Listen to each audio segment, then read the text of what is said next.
আমাদেরকে এক প্রকার সমাজ থেকে বন্দী করে দিয়েছেন। আজকেরই এই সমাধান করতে হবে, অন্যথায় অনির্দিষ্টকালের আমরণ অনশন। এই দেশ জনগণের, এই দেশ বাবা সাহেব আম্বেদকরের। যে সরকারের অবস্থান কি আমাদের নিয়ে?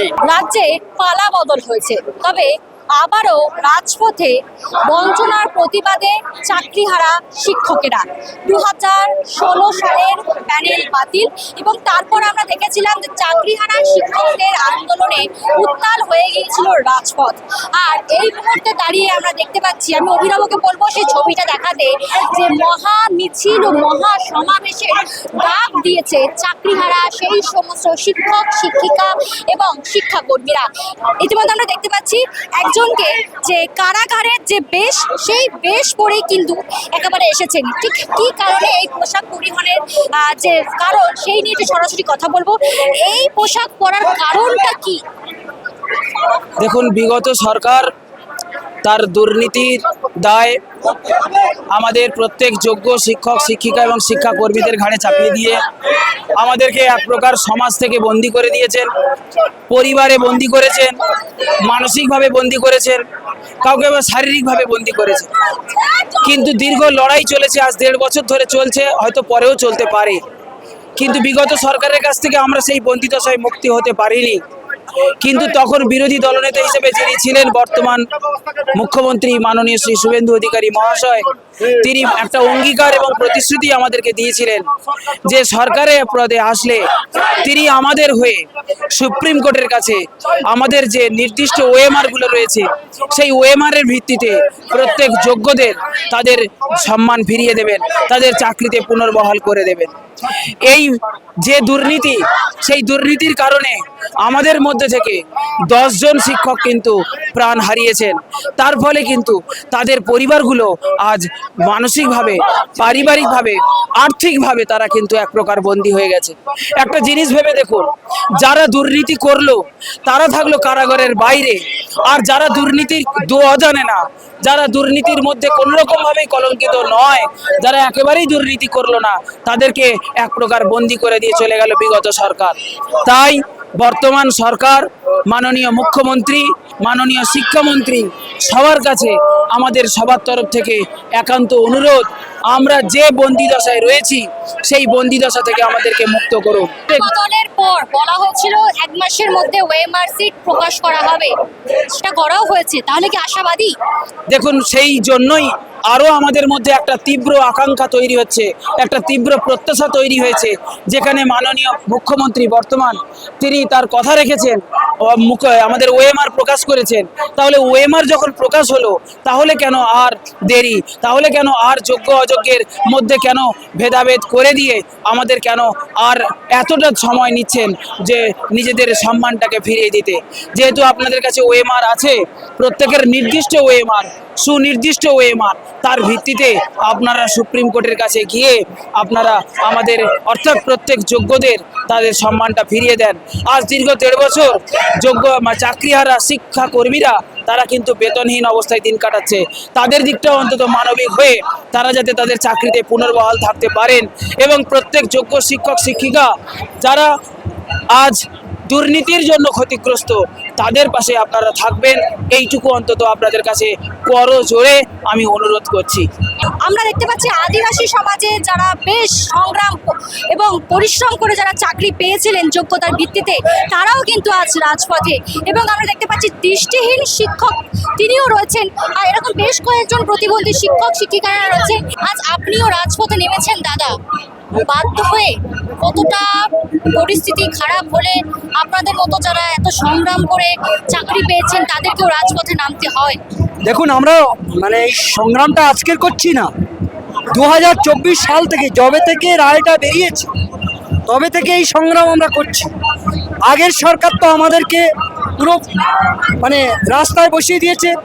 এই সরকারের কাছে আমরা দাবি রাখছি যে তারাও যেন মানবিক হন, আগের সরকারের মতো অমানবিক আচরণ যেন আমাদের উপরে না করে। আমরা চাই আমাদের যোগ্য চাকরি তারা ফিরিয়ে দিন।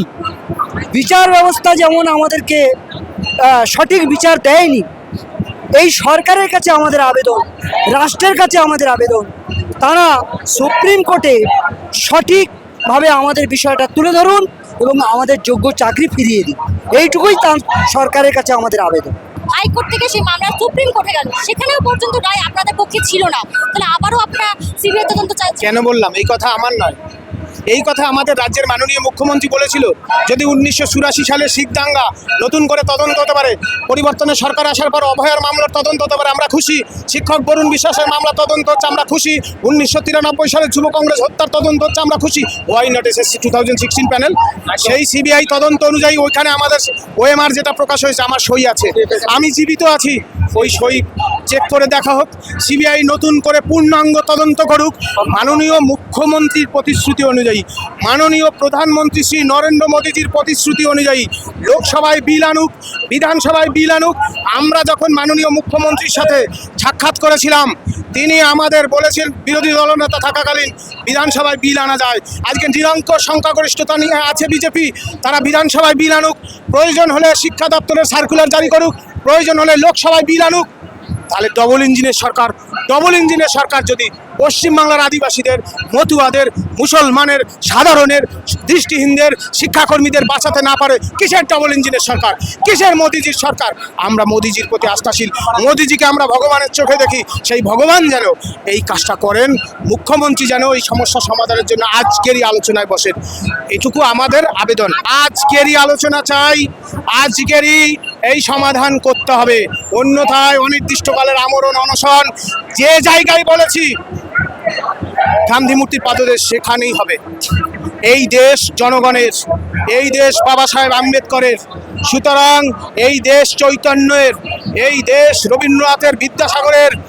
সুতরাং ক্ষুদিরামের দেশে রাস্তায় হাঁটার জন্য সভ্য নাগরিক যারা শান্তিপ্রিয় জনগণ, তাদেরকে বিশেষ পারমিশনের দরকার নাই। যদিও আমি সেনাবাহিনীর কাছে এফিডেভিট দিয়ে আমি পারমিশন চাইতে গিয়েছিলাম, তারা কি করেছেন সেটা তাদের কাছ থেকে বক্তব্য নেবেন। তবে মিছিল করছি, আপনারা বুঝতেই পারছেন, প্রশাসন আমাদের অভিভাবক, আমাদের মাতা পিতা, তারা আমাদের দাবিতে তারাও মর্মাহত, তারা আমাদের এতটুকু অনুমতি দিয়েছেন এবং আমরা আগামী সময়ে সেই অনুযায়ী প্রসিড করব। এটুকুই আমাদের মুখ্যমন্ত্রীর প্রতি বার্তা। আপনাদের মাধ্যমে আমাদের অনুরোধ, অনেক দেখিয়েছেন, আমাদের যন্ত্রণা অনেক বুঝিয়েছেন, আপনারা আবারও মুখ্যমন্ত্রীকে জানান আমাদের যন্ত্রণার কথা। বিগত সরকারের কাছে বারংবার তারা বঞ্চিত হয়েছেন এবং নতুন সরকারের কাছে তাদের আশা এবং মুখ্যমন্ত্রীর হস্তক্ষেপের দাবিতে তারা কিন্তু মিছিল শুরু করেছেন এবং আমরা দেখতে পাচ্ছি যে বাজনা বাজিয়ে তারা কিন্তু এই আন্দোলনের বার্তা ফুটিয়ে তোলার চেষ্টা করছে। আদিবাসী সমাজের যে সমস্ত শিক্ষক শিক্ষিকারা ছিলেন তারাও রয়েছেন। শুধু তাই নয়, আমরা একটু কথা বলার চেষ্টা করব গ্রুপ সি এবং গ্রুপ ডি যে সমস্ত শিক্ষাকর্মীরা যারা বিগত প্রায় 8-18 মাসেরও উপরে হচ্ছেন, যারা এখনো পর্যন্ত স্যালারি থেকে বঞ্চিত, তাদের সাথে একটু কথা বলার চেষ্টা করব, কারণ তারাও কিন্তু এর আগে বহুবার আন্দোলনে রাজপথে নেমেছিলেন। তবে আজ একত্র হয়ে তারা বঞ্চনার প্রতিবাদে আবারও রাজপথে। ঠিক তারা তাদের যে আবেদন, সেই আবেদন নিয়ে কি বলছেন?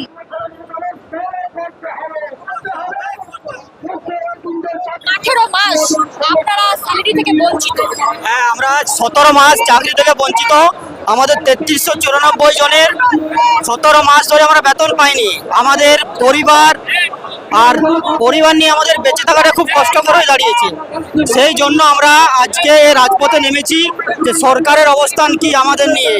আগের সরকার তো আমাদেরকে পথে বসিয়ে দিয়েছে, আর এই সরকার ভোটের আগে আমাদেরকে প্রতিশ্রুতি দিয়েছিল যে আমরা সরকার পরিবর্তন হলে 1 মাসের মধ্যেই সমস্ত যোগ্য শিক্ষক শিক্ষাকর্মীদের সুপ্রিম কোর্টে গিয়ে তারা যোগ্য ওএমআর লিস্ট নিয়ে গিয়ে চাকরি ফিরিয়ে আনবে। আজ আপনাদের অবস্থানটা কি? আপনারা মুখ্যমন্ত্রীর হস্তক্ষেপ চাইছেন, কি অবস্থানে পরে আপনাদের অবস্থানে? আজকের আমাদের মোট 6 দফা দাবি আছে। সেই 6 দফা দাবি নিয়ে আমরা মাননীয় মুখ্যমন্ত্রীর সাথে আলোচনায় বসতে চাই। যে আন্দোলন ইতিমধ্যে রাজপথে ফুটে উঠেছে এবং তার পাশাপাশি মুখ্যমন্ত্রীর হস্তক্ষেপের দাবিতে যে আন্দোলনকে কেন্দ্র করে তারা ধর্মতলার দিকে এগিয়ে চলেছে, যদি মুখ্যমন্ত্রীর সঙ্গে সরাসরি তারা দেখা করতে না পান, আলোচনা তাদের যদি না হয় তাহলে কিন্তু তারা অনশনে বসবেন বলেও রীতিমতো হুঙ্কার দিচ্ছেন। এখন এটাই দেখার এই যে আন্দোলন, এই আন্দোলনের মোড় কোন দিকে নেয়। ক্যামেরায় অভিনবের সঙ্গে প্রিয়াঙ্কা পাত্রের report, the world news, Kolkata.